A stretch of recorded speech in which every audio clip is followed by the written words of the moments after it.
Bismillahirrahmanirrahim. Assalamualaikum warahmatullahi wabarakatuh. Alhamdulillahi rabbil alamin. Wabihi nasta'inu ala umurid dunya waddin. Wassalatu wassalamu ala ashrafil anbiya'i wal mursalin. Sayyidina wa maulana Muhammadin sallallahu alaihi wasallam. Wa ala alihi wa ashabihi. Wa man tabi'ahum bi ihsanin ila yaumiddin amma ba'. فقال الله تعالى في القرآن الكريم أعوذ بالله السميع العليم من الشيطان الرجيم بسم الله الرحمن الرحيم يا أيها الذين آمنوا اتقوا الله حق تقاته ولا تموتن إلا وأنتم مسلمون أيها الحاضرين إخوة الإسلام rahimani wa rahimakumullahu jami'an, saudara-saudariku dimanapun Anda berada. Khususnya ini Bapak Direktur kita, Bapak Direktur Rumah Sakit Tugurejo Provinsi Jawa Tengah, Bapak Wakil Direktur kita Rumah Sakit Tugurejo Provinsi Jawa Tengah, beserta para nakes, para dokter, dan staf karyawan RSUD Tugurejo Provinsi Jawa Tengah Kota Semarang. Alhamdulillah pada kesempatan di siang hari ini Allah Subhanahu wa taala masih memberikan kenikmatan kepada kita begitu banyak. Di antara nikmat yang kita rasakan adalah Allah Subhanahu wa taala masih memberikan kesempatan kepada kita berada di dalam amal solih, diberi kemudahan untuk menunaikan kewajiban kita selaku hambanya, melakukan sholat wajib kita di waktu zuhur, dan selaku hamba Allah kita juga punya kewajiban untuk memahami agama ini, untuk bisa mengenal Allah, ma'rifatullah, ma'rifatu dinil Islam, mengenal agama Islam, ma'rifatun Nabi alaihi salatu wasallam, mengenal Nabi kita tercinta Muhammad sallallahu alaihi wasallam. Maka kita bersyukur jamaah karena Kanjeng Nabi ngendika menyampaikan dalam hadis yang mulia, talabul ilmi faridatun ala kulli muslim. Menuntut ilmu itu adalah kewajiban bagi setiap seorang muslim. Maka kita bersyukur di siang hari ini Allah Subhanahu wa taala masih memberikan kesempatan kepada kita untuk bersama-sama berjumpa kembali dalam majelis ilmu ini. Semoga majelis ilmu ini dengannya Allah Ta'ala mengampuni dosa-dosa kita, menerima seluruh amal soleh kita, dan semoga amal ini menjadi pemberat timbangan amal kebaikan dia mulai hisab kalak. Amin Allahumma amin. Baik jamaah yang dimuliakan oleh Allah, yang kedua salawat beserta salam semoga dan selalu tercurahkan kepada qudwah hasanah kita, Habibina wa syafi'ina wa maulana Muhammadin sallallahu alaihi wasallam. Kita bermunajat kepada Allah, semoga Nabi kita tercinta alaihi salatu wasallam kelak memberikan syafaatul kubronya bagi kita di yaumul hisab, dan kita bisa mampir di telaga kausarnya Nabi, minum seteguk di sana, dan kita bisa membersamai Nabi di surga Firdaus. Amin. Allahumma amin.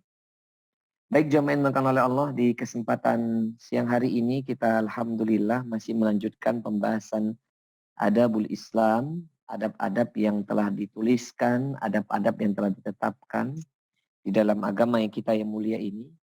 Yang menjadi kitab sandaran kita adalah ulama Syafi'iyah, bermadzhab Syafi'iyah, Al-Imam Ibnu Hajar Asqalani. Alhamdulillah telah sampai kepada kita di pertemuan yang lalu, yakni pembahasan kemarin ya, arti sebuah kebaikan dan keburukan. Hari ini insya Allah kita akan membahas tema lanjutan yang sudah tersebar di share-sharean Anda sekalian. Kita telah masuk di hadis berikutnya, hadis keempat ya, membahas tentang larangan berbisik-bisik. Nah ini maaf jamaah, kita ini sering ngalamin.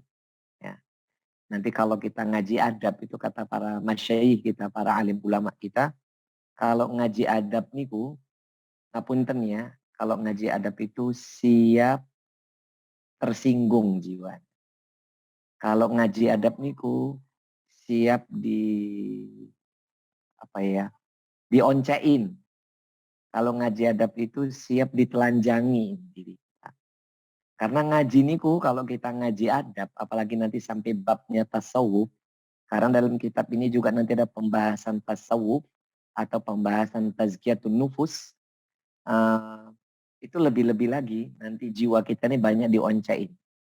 Diri kita ini banyak ditelanjangin. Makanya ini saya berharap sekali kepada Allah, memohon kepada Allah, semoga nanti kita yang fakir ilmu ini, lemah ini, banyak sekali kekurangannya, banyak sekali dosa-dosanya, amalnya itu masih sedikit, banyak pula cacatnya.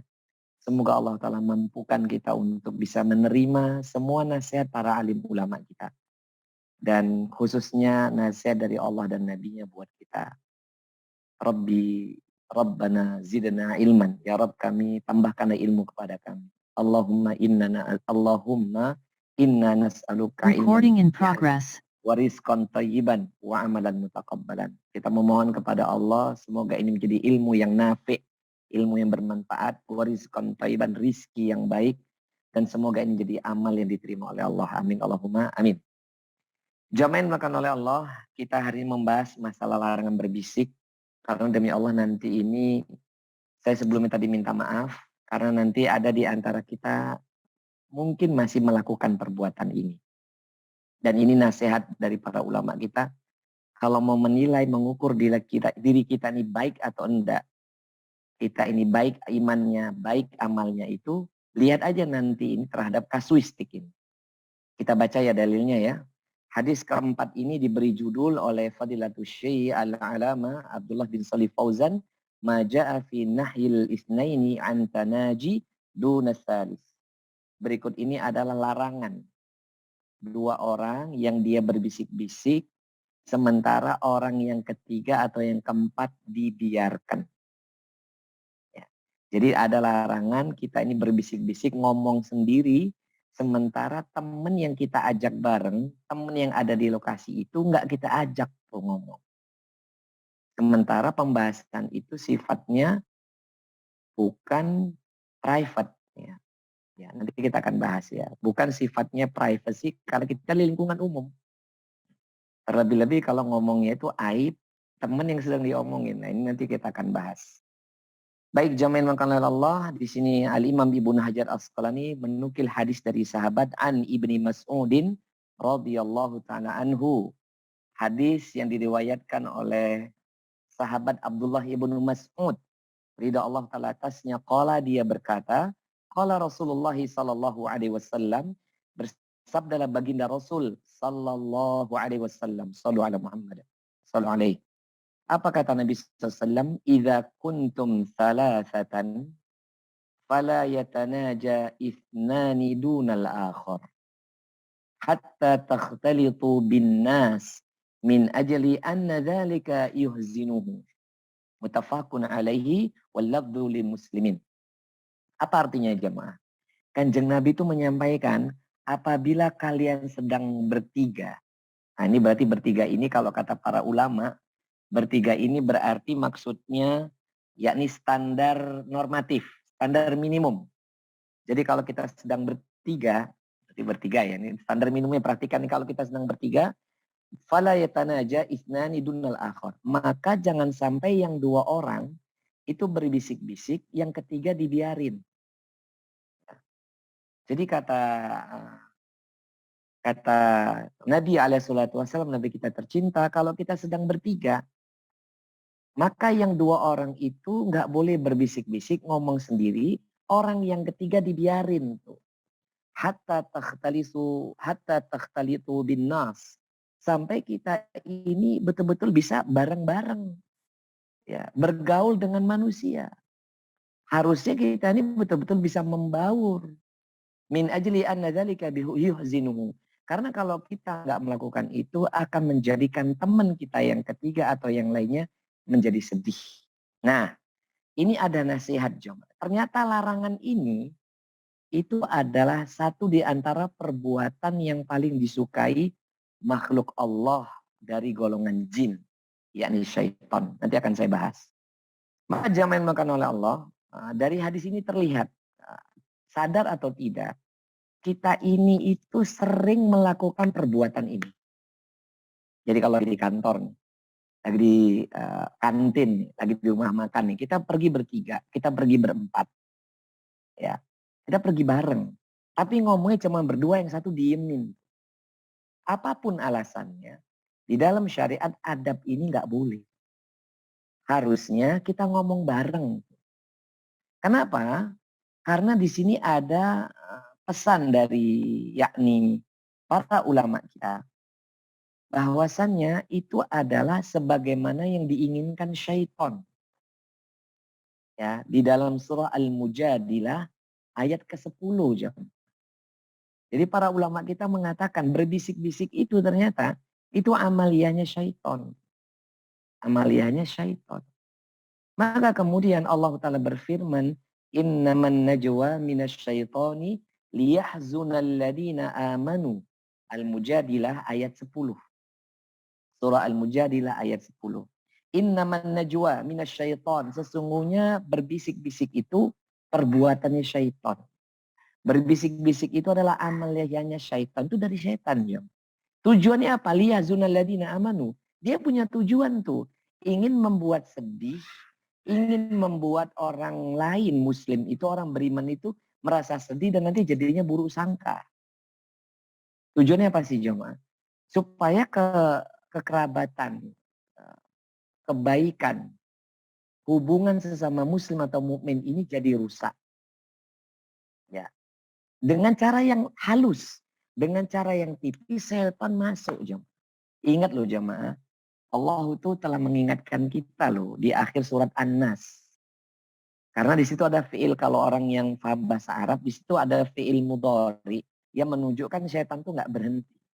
Di surat An-Nas Allah Ta'ala mengatakan di 2 ayat terakhir. Alladhi yuwaswisu fi sudurin nas. Minal jinnati wan nas. Memang kerjaan setan begitu jemaah. Yang senantiasa, itu fiil mudhari itu. Yang senantiasa meniup-niupkan, membisik-bisikkan perihal buruk di dalam hati manusia. Keraguan-raguan, bisikan jahat dalam hati manusia dari setan, dari golongan jin dan manusia. Itu memang kerjaannya jemaah. Dia tuh nggak akan pernah berhenti mengganggu kebaikan orang muslim. Gak akan pernah berhenti setan dan dia akan pernah ridho kalau kita berada dalam ketaatan. Jadi kalau kita sama Allah sudah bagus ibadahnya, amin Allahumma amin, ibadah kita jalan, kewajiban kita kerjakan, kita nggak jatuh dalam perbuatan syirik, ya, kita ini puasa dan seterusnya, kewajiban kita pada Allah selesai, maka dia atau setan itu akan datang merusak hubungan apa? Hubungan sesama manusia, khususnya hubungan sama muslim. Ya. Dan nanti kalau Anda nggak percaya itu, Allah sendiri itu yang mengabadikan dialognya Allah bersama iblis. Sesaat iblis itu dikeluarkan dari surganya Allah. Mungkin sudah saya pernah bahas kali ya. Itu di dalam surah Shad. Surah ke-38 setelah surat Yasin ya. Surat Yasin itu kan surah ke-36 tuh. Setelah surat Yasin, kemudian surah As-Saffat, surah ke-37, kemudian surat Shad. Surat Shad itu surah ke-38. Berarti Yasin 36, As-Saffat 37, Shad 38. Di ayat keberapa Ustadz? Di ayat-ayat terakhir. Ayat ke-82 dan 83. Surat Shad ayat ke-30, surah ke-38, ayat 82 dan 83. Di situ tuh ada dialognya Allah bersama iblis. Setelah syaitan atau iblis meminta ditangguhkan usianya, dia minta kemudian setelah ditangguhkan usianya sampai nanti hari berbangkit, lalu dia minta lagi sama Allah. Dikasih coba. Bayangin iblis yang sudah dilaknat, diusir dari surga dan diancam neraka, dia minta minta dua hal, dikasih semuanya sama Allah.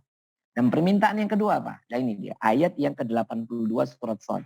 Ini jadi dalil bahwasannya syaitan nggak pernah ridho. Kita ini hubungan yang baik itu nggak akan pernah ridho. Kalau urusan kita sama Allah itu selesai, saya ulangin ya, saya ulangin sebagai penekanan. Kalau ibadah kita sama Allah itu udah bagus, sholatnya oke ya, puasa, zakat, bahkan haji, maka syaitan nggak akan berhenti untuk merusak hubungan kita sesama Adam, manusia. Terutama sesama orang beriman. Mereka akan datang. Apa kata Allah Ta'ala dalam surat Shad ayat ke-30? Surah ke-38 ayat 82. Apa kata Allah Ta'ala? A'udzu billahi minasyaitonir qala fa bi'izzatihim ajmain. Kemudian iblis berkata, hubunganmu ya Allah. Maka dengan benar-benar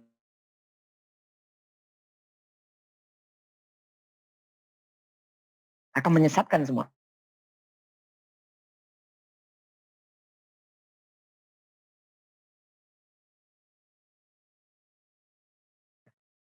Jadi ini dalil penguat. Kalau jamaah ya, tapi dia nggak akan, supaya dia nyari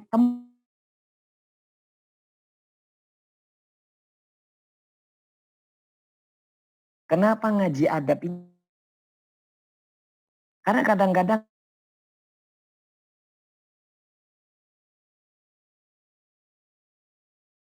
ke masjid, ya ke tanah suci jangan tanya perilakunya, adabnya, muamalah lain itu. Saya berharap yang ditakdirkan dan kita sudah ngaji bareng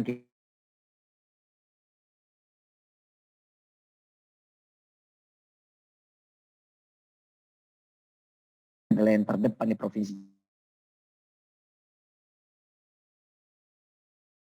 Anda itu Masya Allah juga. Kalau attitude kita ini kurang bagus jemaah. Bukan hanya perusahaan yang kena, bukan hanya rumah sakit Tugurjo yang kena. Bukan hanya kemudian Provinsi Jawa Tengah yang nanti kena efeknya. Tetapi apa? Kita sebagai muslim, agama Islam nih yang kena. Sampai nanti ada komentar lu ya. Yang kita takutkan begini nih, kok ya rumah, maaf ini maaf. Contoh nih contoh. Kok bisa ya rumah sakit yang notabene itu muslim yang ngurusi taat ibadah, attitude-nya kurang oke. Beda dengan rumah sakit yang dikelola swasta yang notabene dia non muslim. Jadi selalu aja ada bisikan-bisikan seperti itu. Lah kita nggak mau itu siapa. Kita kepengen tunjukkan ya, kita ini sebagai hamba Allah, kita sebagai muslim yang taat, kita punya amanah dari Allah dan pemerintah, kita tunjukkan. Caranya bagaimana? Dari hal yang terkecil. Kalau dari yang terkecil ini kita ini nggak benar, nanti trigger, pemicu untuk kita jatuh dalam perbuatan-perbuatan yang lain. Nah, maka di sini kata Allah Ta'ala tadi jelas ya, bahwasannya berbisik-bisik itu memang tujuannya syaitan terjadi di atas sama muslim agar seorang muslim dan muslim yang lainnya itu merasa sedih dan suudzon. Contoh konkret, kalau kita misalnya lagi bertiga gitu, pergi lagi bareng ke kantin bertiga, di ruangan kita bertiga, minimal lo bertiga di kantor, di satu ruangan atau berempat. Mereka berdua asik ngobrol, kita ditinggal sendiri. Maaf ya jamaah, sebagai manusiawi biasa, ada nggak muncul prasangka nggak baik dalam hati kita? Ada nggak? Ada. Masa dalam 1 jam ngobrol, 2 jam kita satu kantor, kita nggak diajak ngomong sendiri, mereka berbisik-bisik. Itu nggak baik cuma. Dalam Islam itu dilarang. Dan Allah Subhanahu Wa Taala ingatkan, kita nggak boleh niru perbuatan syaitan itu. Nggak boleh cuma. Karena Allah Ta'ala katakan dalam surah An-Nur ayat ke-21. Kalau tadi surah Al-Mujadilah ayat 10. Allah Ta'ala katakan tadi ya surah Al-Mujadilah ayat 10. Allah Ta'ala katakan sesungguhnya perbuatan berbisik-bisik itu dari syaitan. Tujuannya agar membuat orang mukmin itu sedih. Nah, sedangkan dalam surat An-Nur ayat ke-21. Allah Ta'ala berfirman, hati-hati. Jangan mengikuti itu langkah-langkah syaitan. Ini di kitabnya ulama loh ya. Saya nggak berani nafsirkan sendiri. Ini saya cuma menerjemahkan kitab-kitab ulama supaya kita paham kenapa dilarang berbisik-bisik. Apa kata Allah Subhanahu wa taala? A'udzubillahi minasyaitonir rajim. Bismillahirrahmanirrahim. Ya ayyuhalladzina amanu la tattabi'u khutuwatis syaitan wa may yattabi' khutuwatis syaitani fa innahu ya'muru bil fahsya'i wal munkar. Surah An-Nur ayat 21.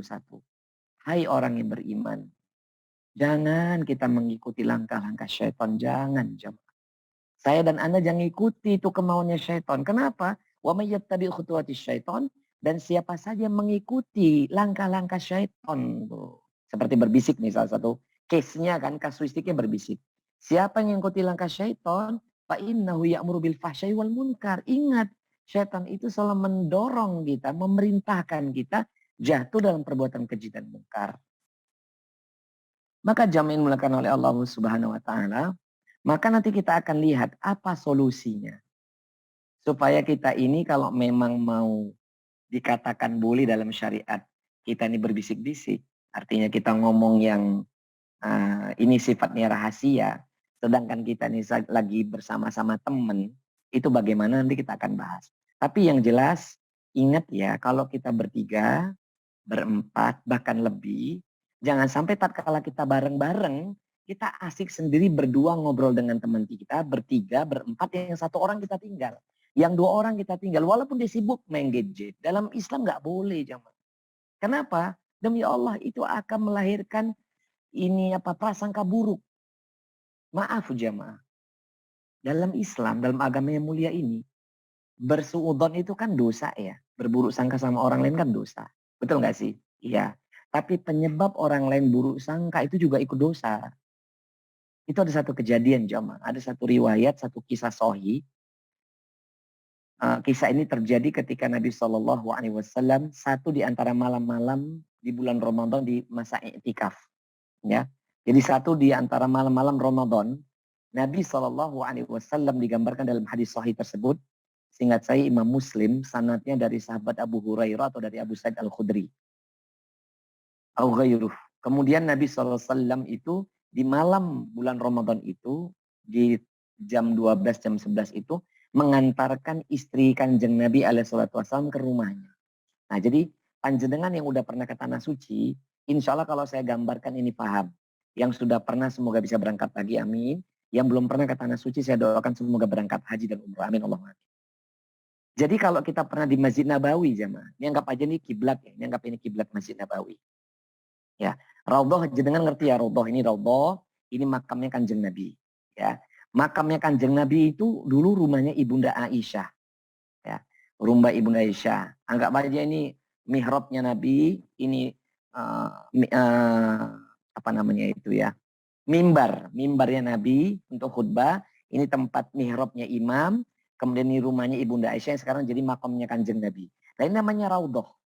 Nah rumahnya Nabi, jamaah, rumahnya Nabi itu di luar pintu. Jadi di rumah istrinya Rasul, Ibunda Aisyah, Ibunda Saudah gitu ya.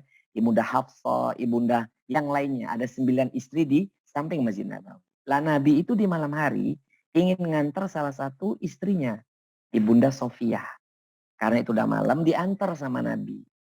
Karena itu gelap, di malam hari, petang gitu ya. Dan dalam satu riwayat yang dinukil oleh ulama-ulama Syafi'iyah dan istri-istri Nabi itu memakai nikop gitu ya, memakai cadar gitu. Jadi ketika Nabi nganter, berpapasan dengan 3 orang sahabat Ansor. Nah ketika 3 sahabat Ansor ini melihat ada Nabi bersama seorang wanita, kemudian 3 sahabat ini balik kanan. Nggak mau berpapasan sama Nabi gitu. Lalu Nabi manggil, amsik alaikum, tahan diri kalian. Ya, tahan diri kalian, aku ingin jelaskan, aku ingin explain kepada kalian. Ini di sampingku adalah istriku Sofia, ibunda kalian. Kenapa aku harus nahan kalian? Supaya tidak jadi buruk sangka. Enggak ya Rasul. Nah, ketika Nabi saya ralat ya, ketika Nabi nahan pertama, mereka tetap ingin pergi. Enggak Rasul kami ingin pergi, tunggu dulu amsik alaikum. Tahan diri kalian, karena aku akan ingin jelaskan kepada kalian supaya tidak ada prasangka buruk. Aku ini berjalan bersama istriku Sofia. Coba jamaah. Di sini para ulama kita, ulama ahlus sunnati wal jamaati, rahimahumullahu jami'an. Semoga Allah merahmati ulama-ulama kita ahlus sunnah wal jamaah, khususnya ulama-ulama yang berada di Nusantara ini. Amin Allahumma amin. Itu menjelaskan bahwasannya kasus ini dijelaskan oleh para ulama kita bahwasannya apa? Nabi menjelaskan itu ingin mengajarkan kita. Jangan sampai kehadiran kita ini di sekitar saudara kita tuh menjadi sebab orang itu berbuat dosa. Menjadikan orang itu buruk sangka aja dosa aja, Mak. Walaupun dosanya kecil. Tapi siapa yang mau? Dosa pun kecil, siapa yang mau nambah dosa gitu, Jom. Sampai kayak gitu. Lah makanya jangan sampai kalau ini disinkronkan dengan kasus berbisik. Nabi aja sampai sedemikian rupa tidak ingin mengotori hati saudaranya, hati umatnya, hati murid-muridnya para sahabat. Itu kan Nabi. Apalagi kita. Nah, kita ini siapa? Kita ini kan makhluk pendosa ya. Amal kita masih dikit, dosa kita itu terus nambah, amal kita banyak cacat, harusnya jangan tambah lagi. Lah, harusnya kita kasih barrier nih diri kita. Seperti Nabi nggak mau tuh sahabat berbuat dosa, kita juga sama aja. Jangan sampai kita jadi penyebab orang berbuat dosa, berburuk sangka, termasuk berbisik ini nggak boleh. Bisa jadi imma dia itu sedih, atau dia itu jadi suudon sama kita. Nah, maka kalau dalam kasus seperti ini, kalau kasus seperti ini, supaya kaum muslimin ini atau kita ini tidak jatuh dalam prasangka buruk atau menjadikan saudaranya sedih gara-gara kita ini nggak diajak ngomong, mereka ngomong asyik sendiri, pembahasan itu kayaknya crunchy, kalau anak muda sekarang ngomongnya crunchy gitu ya. Renyah banget pembahasannya, kok kita nggak diajak, mereka bisa guya-guyu sana sini, kok kita enggak gitu. Nah, kita nggak diajak, maka solusinya bagaimana? Maka ketika kita sedang pergi bareng-bareng, jangan sampai, poin pertama kata para ulama, jangan sampai pembahasan itu hanya seputar 2 orang, 3 orang yang lain nggak dibahas. Jadi pembahasan secara general, pembahasan secara umum. Gitu ya, itu pertama dulu. Jangan ada membuka celah kita ini pembahasannya itu nggak bisa bareng, jangan. Ya itu nanti penyebab nggak baik. Yang kedua, kalaupun kita sedang berangkat bareng, gitu ya. Sementara kita ini tadi standar minimnya 3 orang ya, standar minim 3 orang, nanti kelipatannya 4, 5, 6 dan seterusnya. Kalau kita ini sedang berangkat bareng, sementara ingin ada privacy, ada private kita omong dengan salah satu teman kita, dengan salah satu sahib kita, maka kita sampaikan ke teman-teman nongkrong kita itu, teman-teman duduk kita itu. Maaf teman-teman, izin ya minta waktunya, saya ini ingin ngomong sedikit privacy sama dia, saya minta izin pindah meja atau pindah tempat. Nah, bagi kita yang dimintain izin, kita yang dimintain izin mereka, kita silakan. Silakan, monggo. Ya, dan kita nggak boleh berburuk sangka. Karena dia sudah menunjukkan adab. Ingin private sama teman kita yang satunya. Misalnya bertiga atau berempat. A, B, C, D. Si A punya hajat sama si C.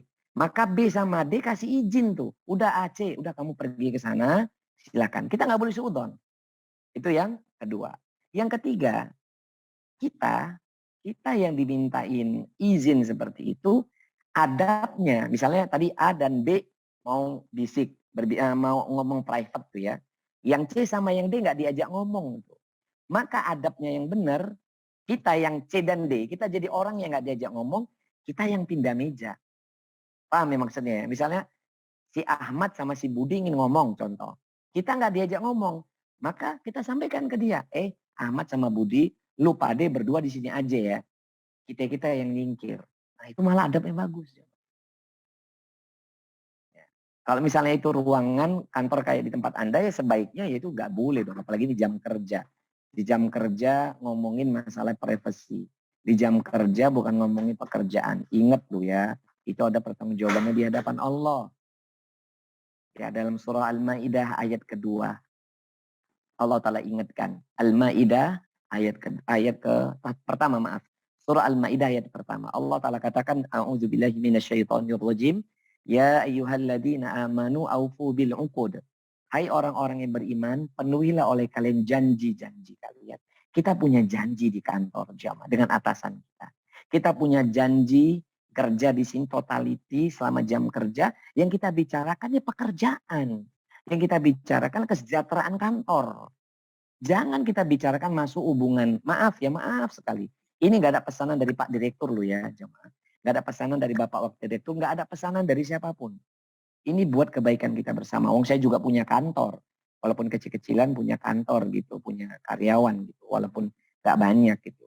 Kita sebagai atasan juga nggak kepengen dong jam kerja yang kita kasih sama karyawan kita kasih sama teman kantor kita itu dipakai hal yang pribadi. Kan nggak mungkin. Itu nggak amanah namanya. Kita nggak memenuhi janji. Sebagaimana Al-Maidah ayat pertama. Jadi kalau di kantor yang dibicarakan masalah kantor. Sehingga tidak ada prasangka buruk. Kalaupun kita ingin privacy, izin dulu sama teman satu ruangan. Kita izin juga sama atasan.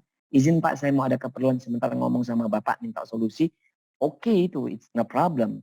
It's gonna be okay kan gitu. Asalkan memang pimpinannya memberi izin kan. It's gonna be okay gitu. Tapi kalau misalnya kita nggak izin, ini bahaya. Pertama nggak amanah. Yang kedua, nggak amanah dalam pekerjaan. Yang kedua apa? Ini akan menjadikan saudaranya rumongso, sedih. Naten juga. Nggak boleh ini. Maka tips yang berikutnya, tadi ada 4. Yang kelima ya, kalau kita punya hajat terhadap urusan kita. Kalau tadi omongannya yang pertama tadi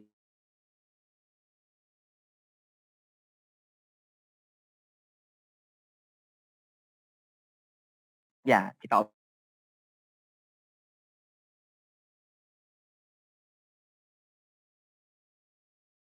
kalau bisa buat suasana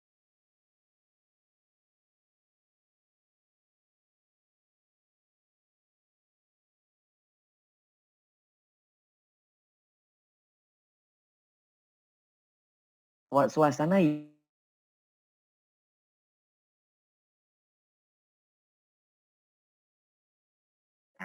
di dalam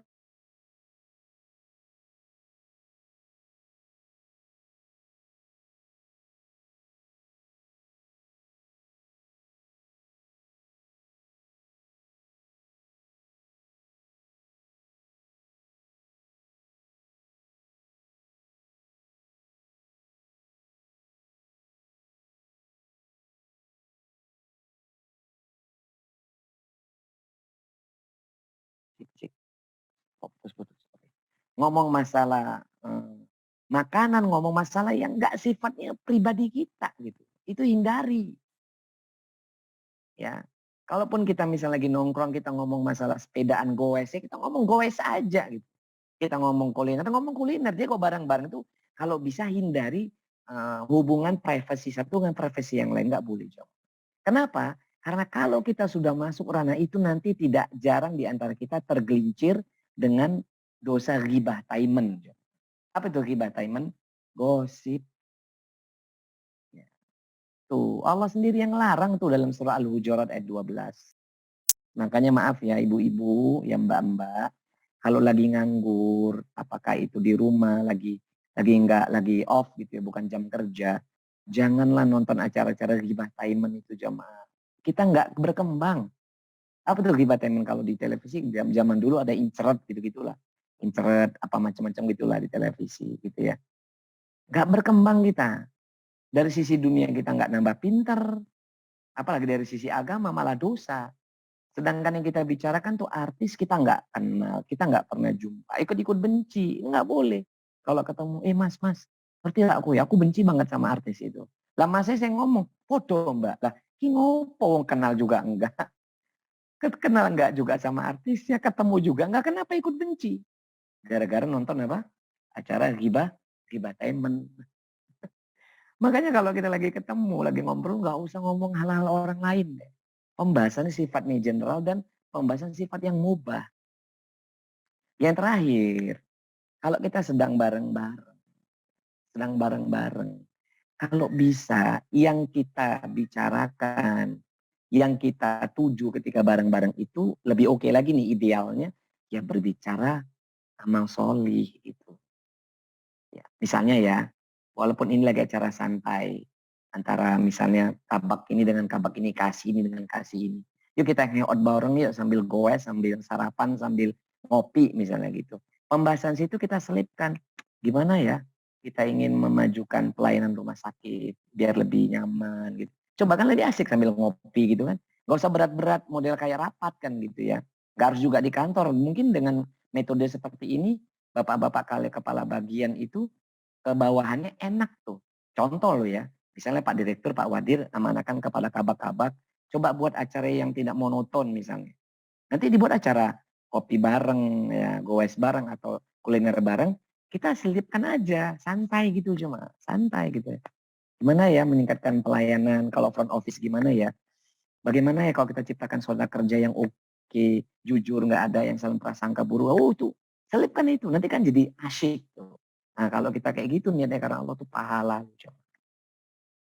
Tahu nggak sih? Kanjeng Nabi tuh ngendiko dalam sabdanya yang mulia. Innallaha thayyibun la yuqbalu illa thayyiban. Sesungguhnya Allah tuh maha baik dan nggak mau menerima kecuali yang baik-baik. Allah tuh maha baik. Allah nggak mau menerima kecuali yang baik. Lah kita ini berdoa, kenapa nggak dikabulkan sama Allah? Meminta, kenapa tidak kunjung tiba itu doanya? Beribadah, kok hatinya masih keras? Beribadah, kok hatinya ada prasangka buruk sama orang lain? Beribadah, kok masih belum berubah attitude-nya? Karena efeknya apa? Efeknya dia belum paham makna ibadah yang dia kerjakan. Kenapa? Ya karena dia belum mau merubah diri, ibadah itu dibawa dalam kehidupan sehari-hari, bukan hanya saat sholat tuh. Demi Allah, Anda yang di rumah sakit, saya yang di sini, detik ini aja Allah melihat kita, mendengar kita, menyaksikan kita. Allah tahu itu isi hati kita hari ini. Saya sadar banget nih ngomong. Makanya juga memang kalau Allah, ketika kita tahu semua itu Allah akan menerima yang baik-baik. Misalnya gini ya, kalau kita ibadahnya oke, tapi masih suka membicarakan aib orang. Tadi kan saya katakan, kenapa doa kita nggak kunjung dikabulkan? Padahal kata Allah, udhu'uni astajib lakum. Minta sama aku, doa sama aku akan kabulkan. Kenapa doa kita seakan-akan dikabulkan? Ya karena ada perbuatan-perbuatan yang nggak Allah Ta'ala sukai. Ketika berdoa meminta, lisannya masih suka ngece orang. Ketika meminta sama Allah, lisannya masih suka ngapusi orang. Ketika meminta, orangnya masih gibain orang. Kitanya masih suka gibain orang. Gimana orang Allah mau nerima? Wong tadi katakan Kanjeng Nabi, sesungguhnya Allah tayyibun la yuqbalu illa tayyiban. Allah tuh maha baik, nggak nerima kecuali yang baik. Ini efek domino loh ya. Jadi kalau orang suka bisik-bisik, gibain orang lain, bicarain orang lain, tahu nggak sih? Itu ngefek kepada ibadah kita. Tahu nggak sih? Itu efek kepada doa-doa kita. Allah tuh berkata nanti kata para ulama, lo kamu tuh lo bicarakan hambaku yang apik. Kamu lo masih membicarakan hambaku sing kuwi buka aib. Sementara kue jaluan sama aku nggak mau terima. Maka satu di antara penghalang terkabulnya doa dan ibadah kita itu jadinya nggak berefek kepada akhlak karena lisan ini kotor. Karena lisan ini masih suka merendahkan buka aib orang, bisik buat orang sakit hati. Jangan. Coba kalau budaya ini dihilangin di kantor, di keseharian kita, di rumah tangga kita lah khususnya. Insya Allah kehidupan kita tuh damai. Gak ada ketemu orang tuh prasangka buruk. Example ya. Example atau masalan bahasa Arab. Sampel nih. Coba, pernah nggak kita suatu hari kalau ketemu sama teman kantor atau teman kerja kita, teman sejawat kita itu, nah, kalau ketemu itu suasana hati kita tuh tiba-tiba itu kok nggak klik gitu dengan dia. Apa maksud saya? Jadi kayak dia tuh kalau ketemu dia tuh kayak kasih barrier. Kayak kasih penghalang, kayak dia nutup diri yang tadinya tuh suasananya renyah, sebelumnya suasananya asyik gitu. Kok ketemu dia hari ini kok rasanya kok kita mau dekat kok dia serasa mau jauh gitu. Pernah nggak kita merasakan kayak gitu? Pernah nggak kita merasakan kalau ketemu teman? Nah ini tahu nggak sih? Itu hatinya dia yang sedang bermasalah dan berefek kepada kita. Jadinya kita nggak nyaman. Ya. Sehingga tujuan kita loh jamaah besok kalau kita adab ini diizinkan Allah tuh jadi tambahan iman, diizinkan Allah tuh jadi tambahan amal salih, maka suasana kantor tuh nggak ada yang kayak gitu. Ketemu siapapun feel free, ketemu siapapun hati kita itu it's okay gitu loh. Nggak ada prasangka buruk. Kalau ketemu teman-teman itu nyaman gitu. Jadi kalau ketemu ke kantor itu ada yang jadi magnet. Ya Allah ke kantor itu kayak di keluarga sendiri ya. Di rumah sakit tuh bagian ini kalau ketemu mereka asyik-asyik. Teman-temannya itu meringankan beban banget. Dan kita kepengen gitu jam. Sementara banyak dari kita, saya nggak bilang Anda loh, saya nggak bilang rumah sakit Tugurejo, dimanapun. Banyak tuh orang mau berangkat kerja itu merasa beban. Kalau bukan karena dia butuh untuk menghidupi, dalam tanda kutip ya, untuk menafkahi anak istrinya, menafkahi keluarganya, mungkin dia nggak mau berangkat, nggak nyaman di kerjaan itu. Kenapa? Ya mungkin orang-orangnya nggak asyik. Orang-orang yang berprasangka buruk, orang-orang yang suka ghibah, orang-orang yang suka merendahkan. Maka pintu-pintu ini harus ditutup. Dan salah satunya adalah dikasih tahu sama Nabi, jangan berbisik-bisik. Kalau bareng-bareng, ya bahasanya bareng-bareng. Ya jemaah ya, mudah-mudahan yang sedikit ini bisa bermanfaat. Mudah-mudahan satu hadis ini saya dan Anda mampu mengerjakannya. Mudah-mudahan ilmu yang sangat ringkas ini walaupun satu hadis diterjemahkan, ditafsirkan dengan banyak ayat oleh para ulama kita. Semoga saya khususnya mampu mengerjakannya. Semoga setiap kita setelah ini jamaah lisan dan perbuatannya tidak menyakiti orang lain. Ya, semoga setelah ini